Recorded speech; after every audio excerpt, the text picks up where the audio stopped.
Hello दोस्तों, आपका स्वागत है मेरे चैनल पे। और अब हम आपको श्रीमद् भगवद गीता पढ़कर सुनाएंगे, जो कि हमने एक चैप्टर में डिवाइड किया है। तो आज का जो हमारा चैप्टर है वो फर्स्ट चैप्टर है, जो हम स्टार्ट करते हैं श्रीमद् भगवद गीता को। पहला जो हमारा चैप्टर है वो चैप्टर है पृष्ठभूमि। भगवद गीता का व्यापक प्रकाशन और पठन होता रहा है। यह संस्कृत महाकाव्य महाभारत की एक घटना रूप में प्राप्त है। महाभारत में वर्तमान कलयुग तक की घटनाओं का विवरण मिलता है। इसी युग के प्रारंभ में आज से लगभग 4000 वर्ष पूर्व भगवान श्री कृष्ण ने अपने मित्र भक्त अर्जुन को भगवद गीता सुनाई थी। उनकी यह वार्ता जो मानव इतिहास की सबसे महान दार्शनिक तथा धार्मिक वार्ता है। उस महायुद्ध के शुभारंभ के पूर्व ही जो धृतराष्ट्र के 100 पुत्रों तथा उनके चचेरे भाई पांडवों के मध्य होने वाला था। धृतराष्ट्र तथा पांडु भाई भाई थे, जिनका जन्म कुरुवंश में हुआ था और जो राजा भरत के वंशज थे, जिनके नाम पर ही महाभारत नाम पड़ा। बड़ा भाई धृतराष्ट्र जन्म से अंधा था। राज सिंहासन उसे न मिलकर उसके छोटे भाई पांडु को मिला। पांडु की मृत्यु बहुत ही कम आयु में हो गई थी।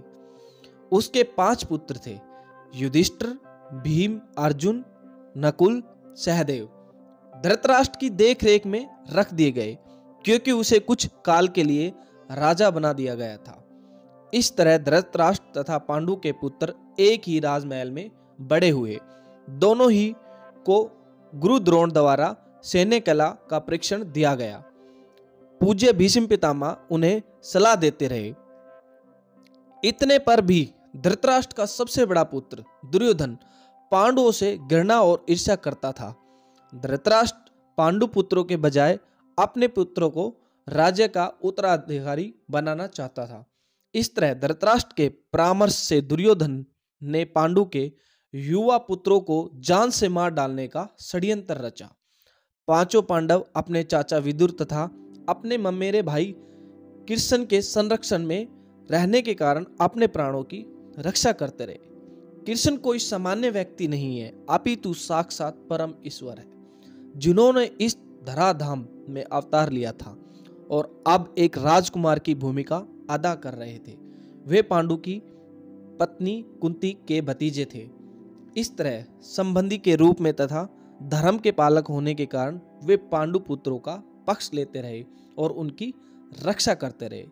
चतुर दुर्योधन ने पांडवों को जुआ खेलने के लिए ललकारा।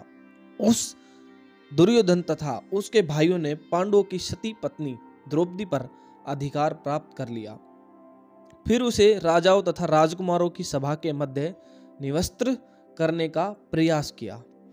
कृष्ण के देवी हस्तक्षेप से उसकी रक्षा हो सकी, किंतु जुए में हार जाने के कारण पांडवों को अपने राज्य से हाथ धोना पड़ा और 13 वर्ष तक का वनवास के लिए जाना पड़ा।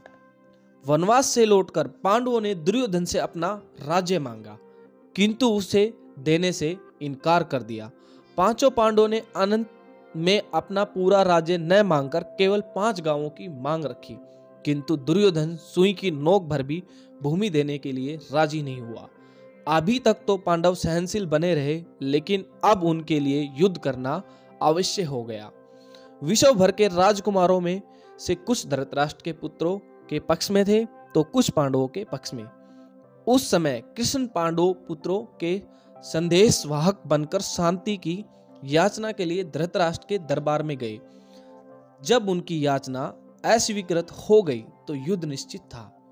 5 पांडवों ने कृष्ण भगवान को रूप में पहचान लिया था, किंतु धृतराष्ट्र के दुष्ट पुत्र उन्हें नहीं समझ पाए। फिर भी कृष्ण ने विपक्षियों की इच्छा अनुसार ही युद्ध में सम्मिलित होने का प्रस्ताव रखा। ईश्वर के रूप में वे युद्ध नहीं कर सकते थे, किंतु जो भी उनकी सेना का उपयोग करना चाहे कर सकता था। राजनीति में कुशल दुर्योधन ने कृष्ण की सेना झपट ली, जबकि पांडवों ने कृष्ण को लिया। इस प्रकार कृष्ण अर्जुन के सारथी बने और उन्होंने उस धनुधर का रथ हाँकना स्वीकार किया। इस तरह हम उस युद्ध की बिंदु तक पहुंच जाते हैं जहां से भगवत गीता का शुभारंभ होता है। दोनों ओर की सेनाएं युद्ध के लिए तैयार खड़ी है और धृतराष्ट्र अपने सचिव संजय से पूछ रहा है कि उन सेनाओं ने क्या किया। इस तरह सारी पृष्ठभूमि तैयार है।